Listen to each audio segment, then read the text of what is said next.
Hi, this is the fellow passenger speaking, and in this video we are going to look at melodies, or more specifically, how you can write them really quickly and generate loads of different melodic ideas in a very short space of time. A great tool if you are struggling with writer's block, or it's also a great way of generating music, as in generative music, if that's what you're into. But before I say too much, I'll just going to give you a little bit of a glimpse on what's to come.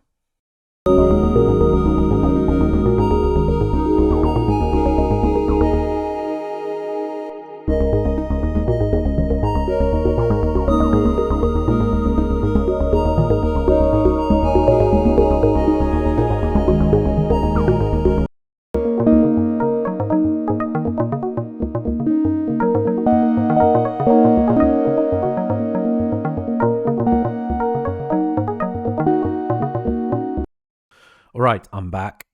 Thank you so much for checking out my channel. If you're new here, please don't hesitate to check out my other content. It is very much geared towards IDM, glitch music, and that sort of thing. But I think some of these tools are also useful for other types of mainly electronic music. And if you find it useful, please consider subscribing to this channel if you haven't done already.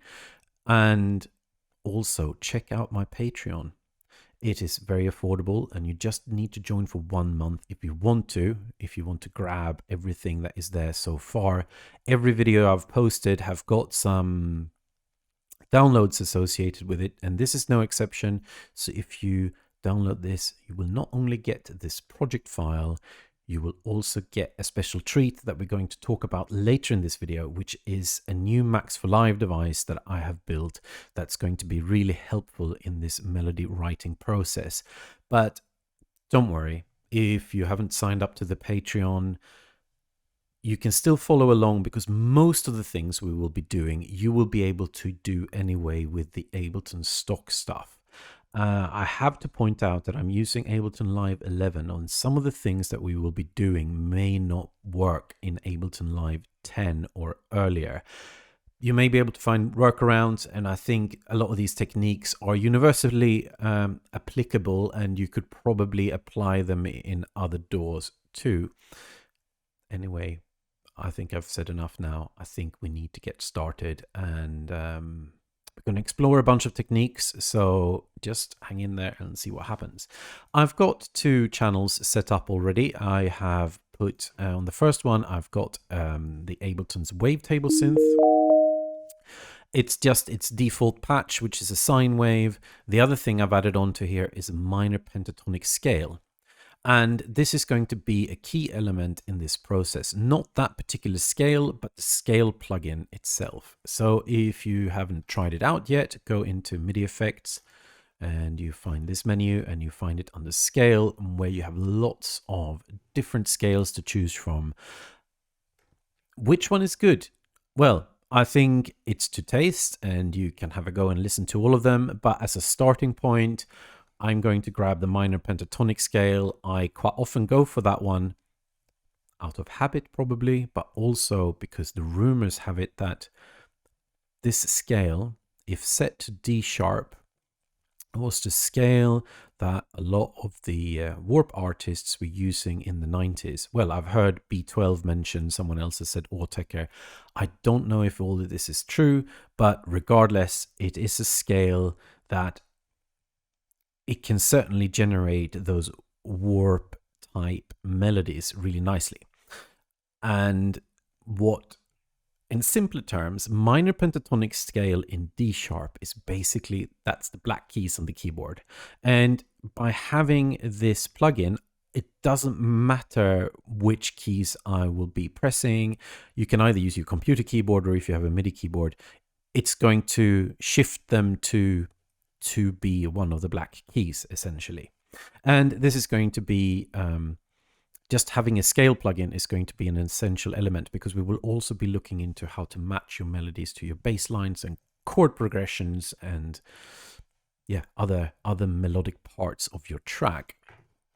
The other thing we got here, we've got an empty MIDI track which is set to have listened to the wavetable to the first track. And the first thing we're going to do, the first technique, very, very primal, we're just going to bash some keys. So that's exactly what we're going to do now, and you do not need to be a professional keyboard player, you just need to be able to press some keys. I have set both of these to record, and I will explain that in a moment.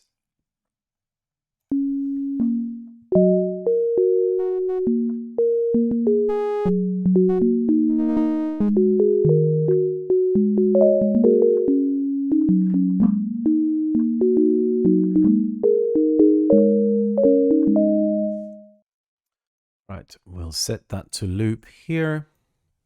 And as you could tell, that was not particularly well played, but it doesn't matter for this little experiment that we're doing now. And let's go in here in our wavetable. We just, well, I don't have an instrument there. I'll just set that to solo.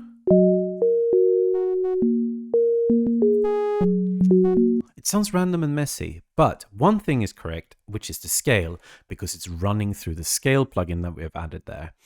And I said it was going to map everything to the black keys, but when you look in here, you can maybe see that some of these are actually not mapped to the black keys. So why is that?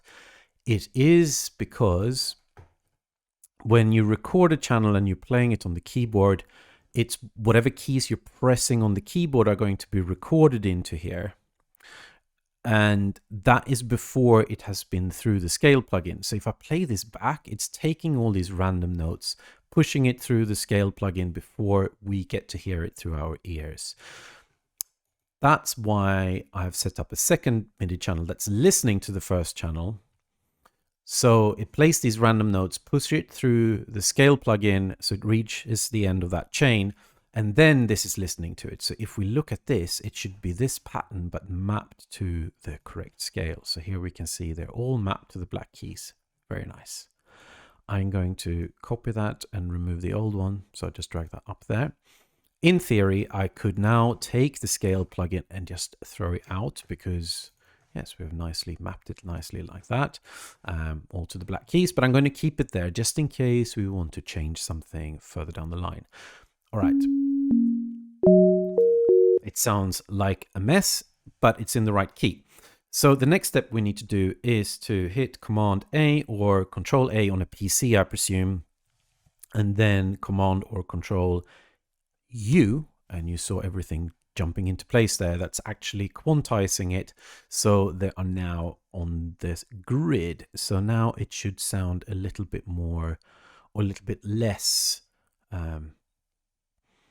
random, I suppose.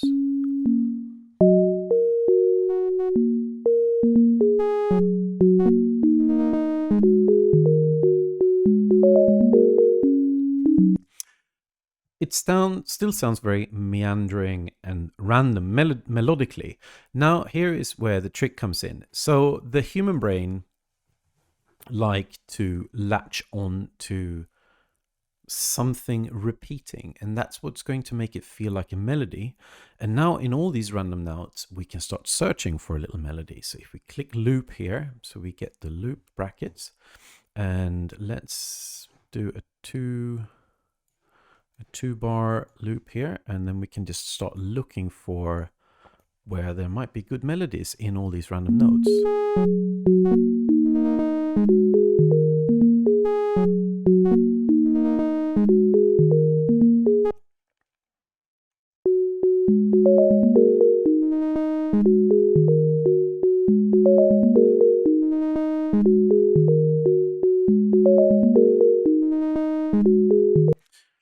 Sounds pretty good. We can listen to one more just for good measures. See which one was better.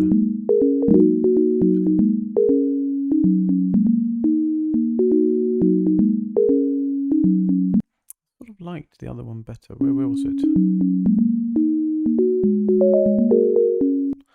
think it was that, wasn't it?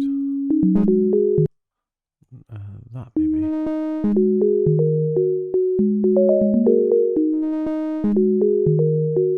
So yeah, you can see you can obviously do lots of longer recordings. So there's a lot more you can scrub through and find your 2 bar, 4 bar, 1 bar loop, however long you want it.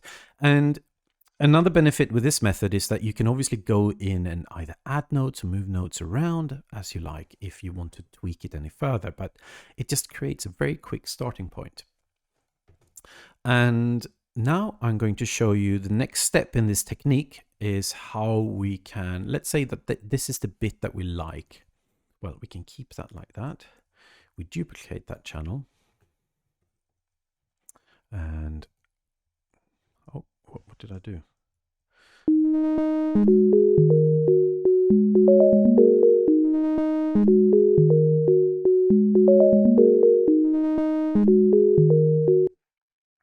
I am going to, oops. Oh, no, sorry.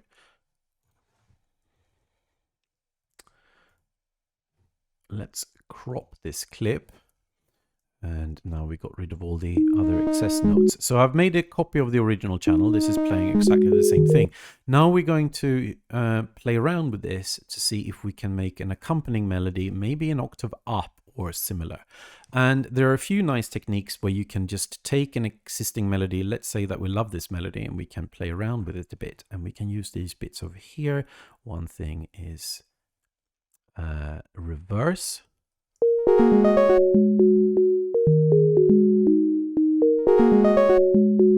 Basically playing that melody backwards, or we can invert it, which means that if you just pay attention to, let's say, that note there, and if I hit invert, you can see it's like mirroring it, so it becomes upside down. The thing to be mindful of here, and that's one of the reasons why we're keeping the scale plugin, because when you invert it, you don't necessarily get everything on the black keys. You can see here some of them have ended up on white keys, but that's fine as long as we got the scale plugin, because that's going to map them into the right place before they reach our ears.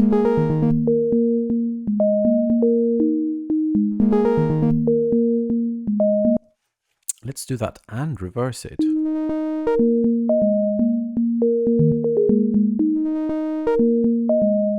The other thing we can do is to create a bit of juxtaposition. So we got the first melody there, which is 2 bars. Here you can also multiply or divide the the melody that you've done. So you can create a longer, slower melody. So let's try that. Boom, we click on that, and then we make that loop twice as long.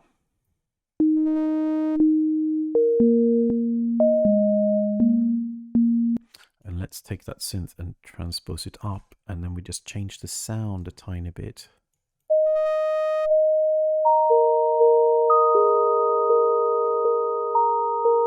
So let's hear that together with the first melody that we did. Change this sound a bit more so we can just make a bit more of a distinction. I'm not going to do any sound design here. I'm just adding a bit of reverb just to make that stand out a bit.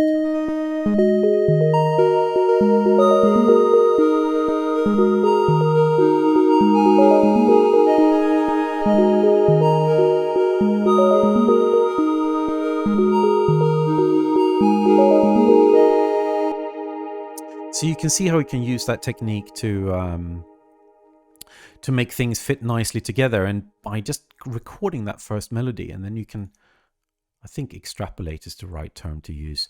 By using these controls, you can just like extend it and flip it and turn it into something more or complementary. And we can build on this. Let's just add a bass line next. We can either reuse what we already have, or we can just draw some more notes in. So let's say the first one was 2-bar loop. This one we doubled, which made it a 4-bar loop. Let's do the bass line as a little 1-bar arrangement. Or you can even do it, maybe we should even be a bit exotic and not doing it divided by bars. Maybe it is 1.5 bar, so you get, is syncopation the right term to use? Not sure. I think you get the idea anyway. So let's just quickly make a bass sound. I've just taken a wavetable synthesizer and let's quickly make a bass sound here. I'm not going to go into any details.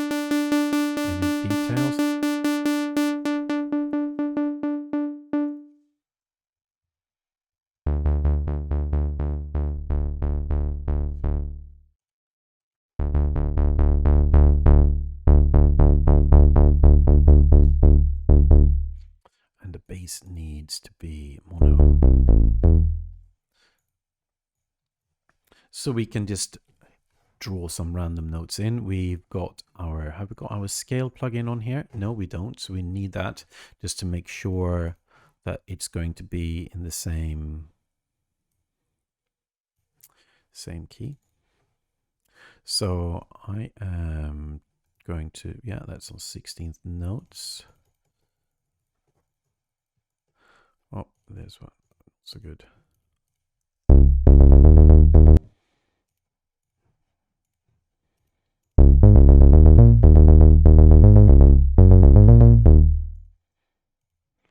Just drawing some.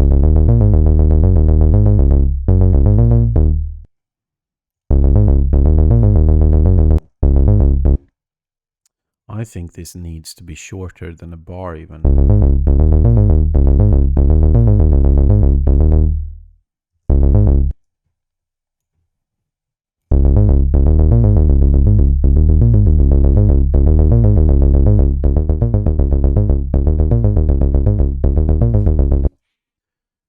Just need to add a bit more character. I can't resist adding a little bit of expression control to there. You can use whatever sound you like, because this particular video is not about the sound design.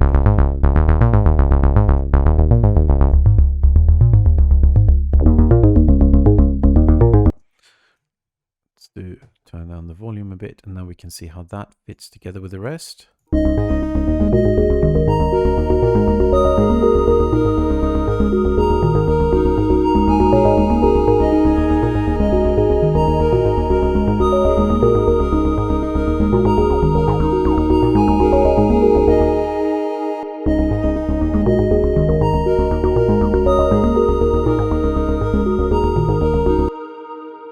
And now we're going to do chords. And then after that, we are going to get into the second method, which is, yeah, hang in there if you're interested. And we're going to have a look at that. Right, so we need to make some chords. So we need some sound to make chords with. Just taking an operator here. Just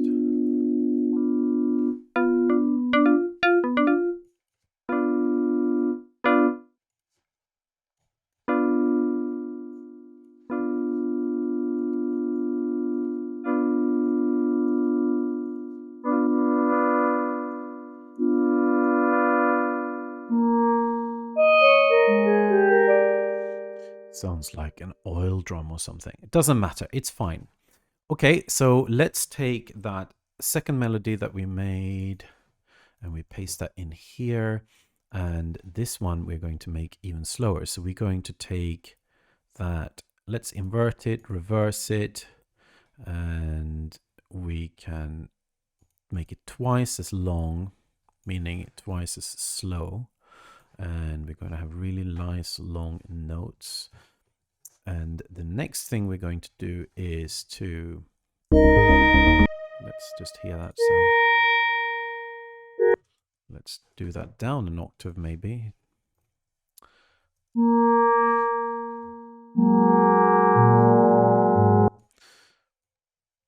Let's get rid of some notes. Don't necessarily want that much overlap. And let's add some reverb, which is nice for something like... And then we can go in, for example, we can use the chord device that comes in Ableton and their MIDI effects. And then we can use the expression control. Let's put that before there. And then we're also going to need the scale, the minor pentatonic scale. And set that to D sharp. Boom. And then we are going to run, oh, the chord needs, it's important that the chord sits before this because we want the chord notes to be quantized too. Otherwise we will end up with something quite out of key. So I have these ones, they're a really big scale. They are going from -36 to +36, and that spans several octaves, and we don't really want that. So we probably want to limit this range quite a lot. just going to set them at random, so we will get something within an octave or two or something like that. So every time it presses a key, it's just going to generate a unique chord.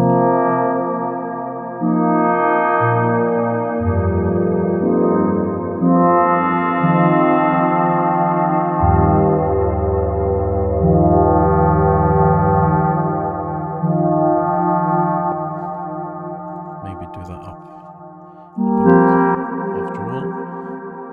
Shift and arrow up. We'll send that up.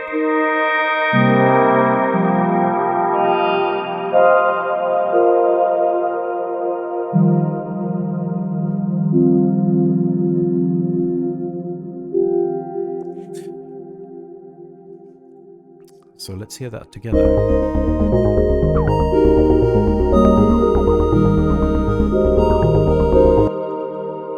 Something doesn't sound right.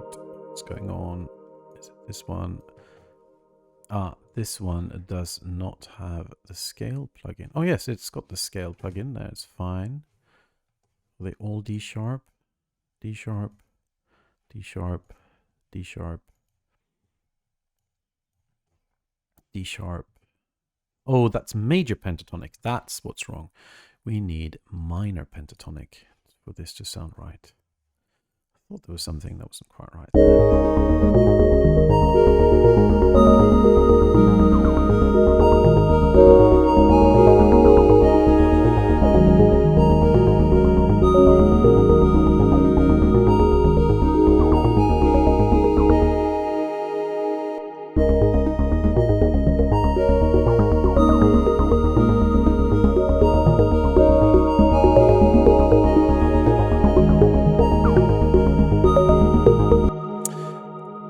There's one trick here now. I don't need to go into it into detail, but I think you get the idea, because we're using the expression control and the chords, and that's obviously going to generate new chords every time a key is pressed, so you will not get that repetition that we were talking about that's good for the brain to latch onto.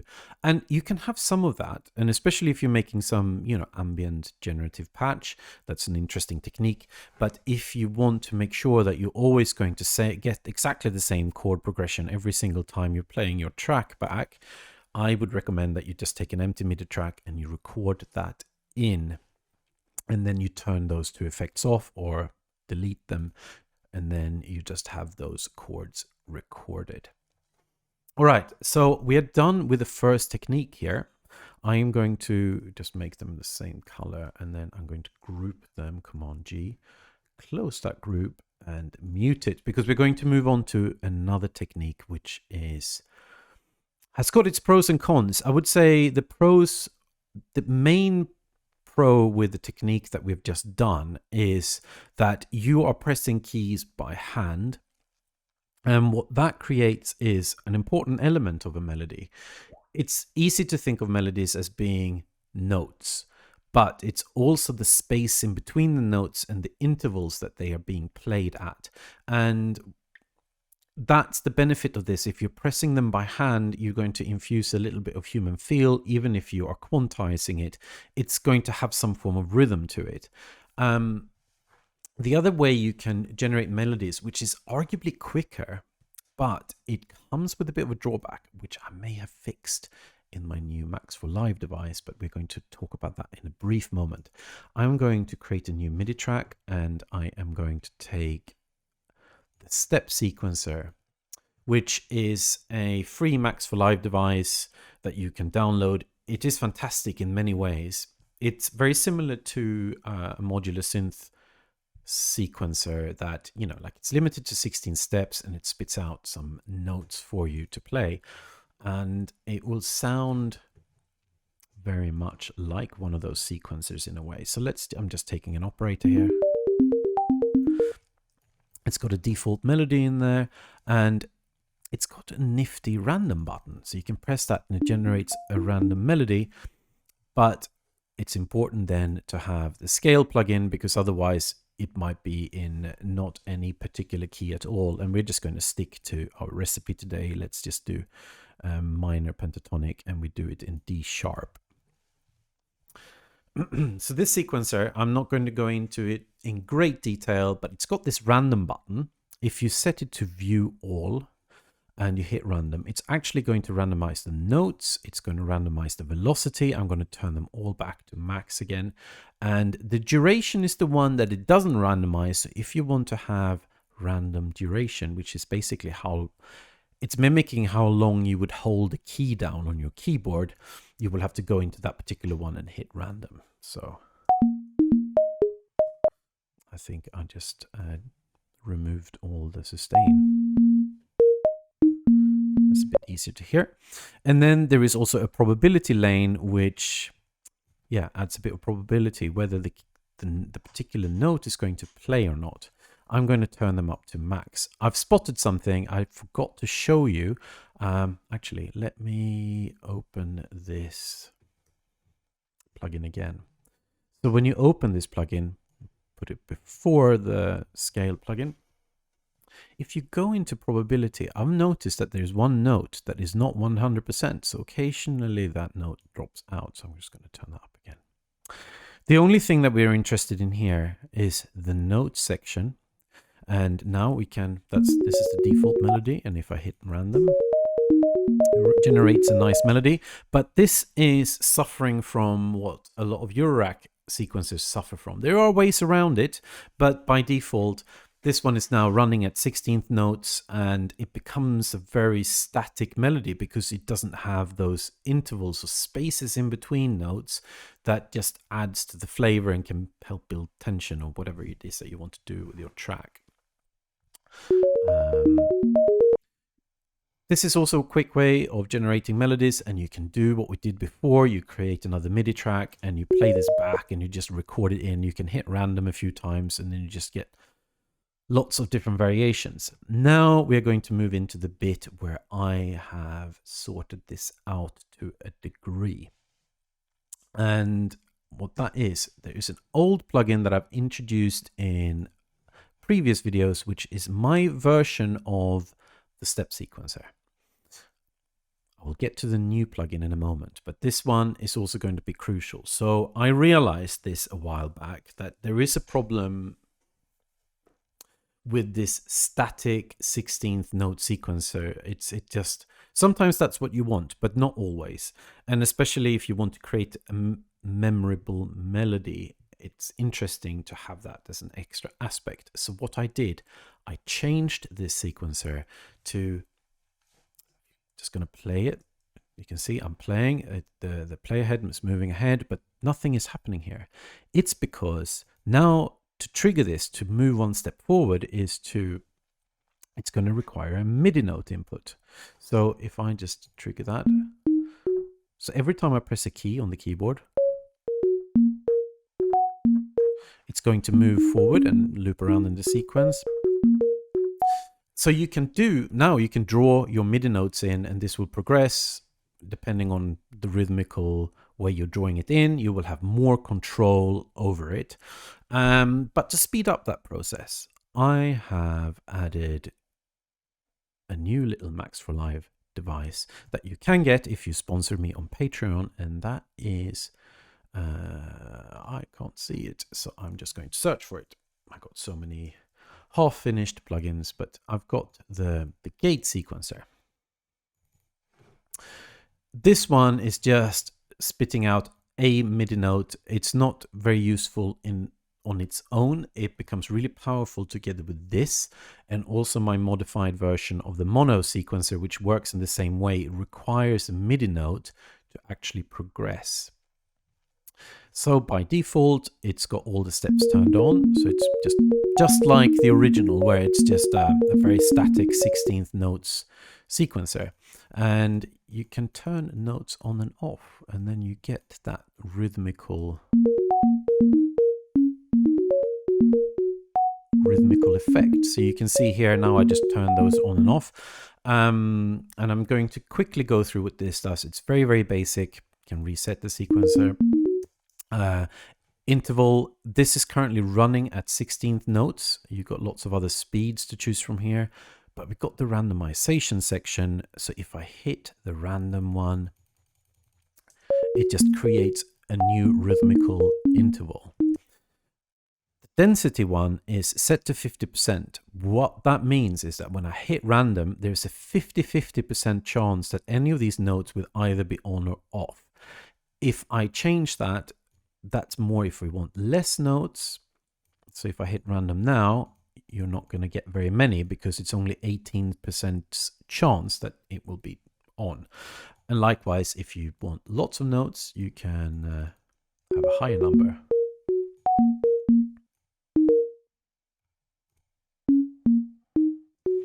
Then you can obviously combine that with, we can go in here and we can change the random, turn that probability thing up.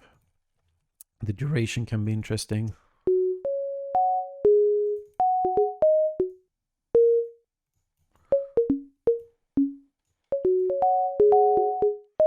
So the benefit of this is that I use random, but it creates a rhythm that's going to stay. It's not going to keep changing. So it's not like having the probability, because the advantage or the problem with it, depending on what you want to use it for, the probability is not going to guarantee that you get the same pattern over and over again, because it's by chance every single time. Whereas this one, you get a steady pattern.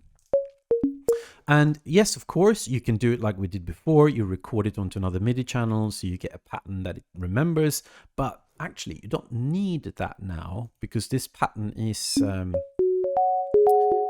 nice and steady. And then we can just keep using the same technique. I'm going to copy that. So by having this plugin, it's a very quick way of just creating melodic content. So let's just make a bass line. Let's say we want to have that a bit busier. We can obviously change the length of this, so we can have a bit shorter. And now we're just going to need to make a little bass sound for ourselves here. Let's just do typical FM bass. Let's turn that down a couple of octaves.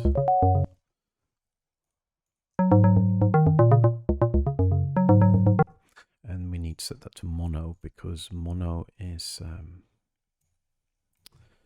bass is generally not something you want to do chords with. And then we can have that to run in a 32. Will probably be too quick. It's probably too much fun.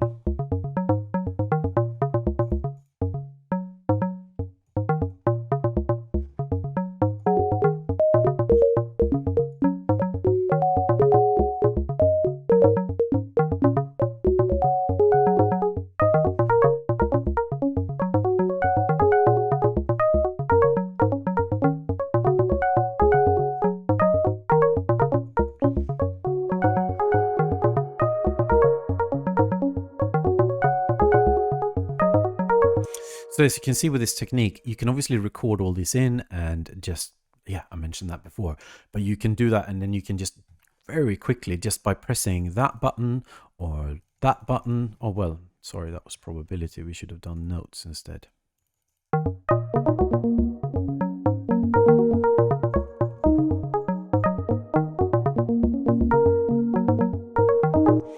And if you watch some of my previous videos where we did a preset maker which generate preset sounds, imagine like by pressing one button, you can then change the sequence, the rhythm of it, and you can even change the preset sounds. We're going to look at all that in another video.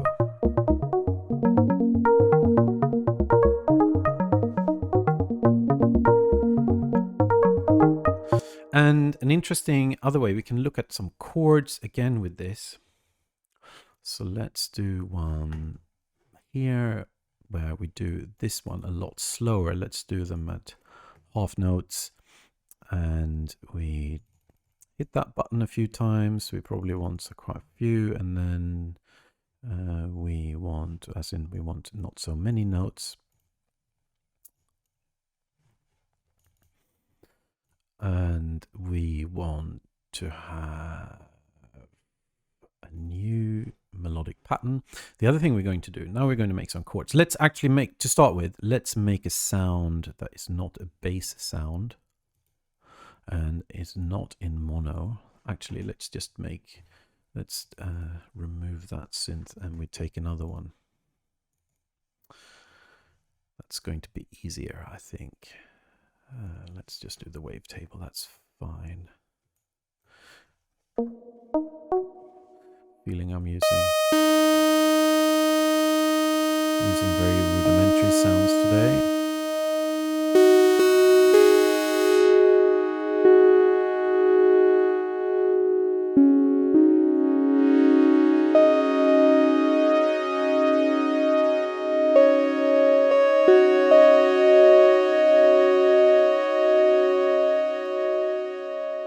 And then we take our sequencer, we group that by hitting Command G or Control G on a PC, I think. We duplicate that chain. So we actually got 3 sequences running in parallel, but we randomize their note pattern. And now we're going to have a chord progression. I'm just going to solo this channel so we just hear this one.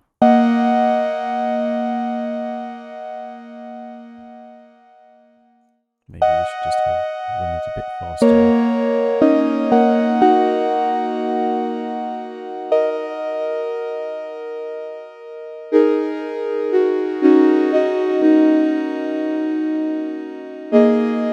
Just generated a nice little chord progression that will also be easy to reuse. Let's hear it all together.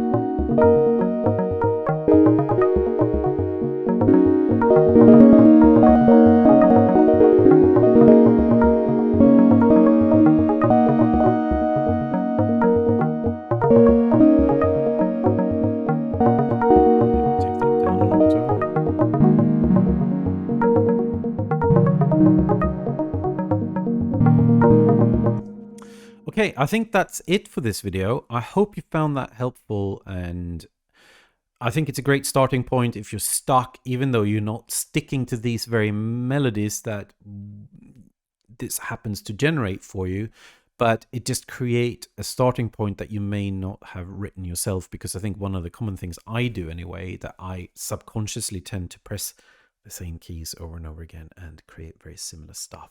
I realize one of the crimes I've committed in this video is I'm just creating quite a lot of the sounds that I usually create for my videos, and I should move away from that, especially since we've made our little preset generator. But for next time.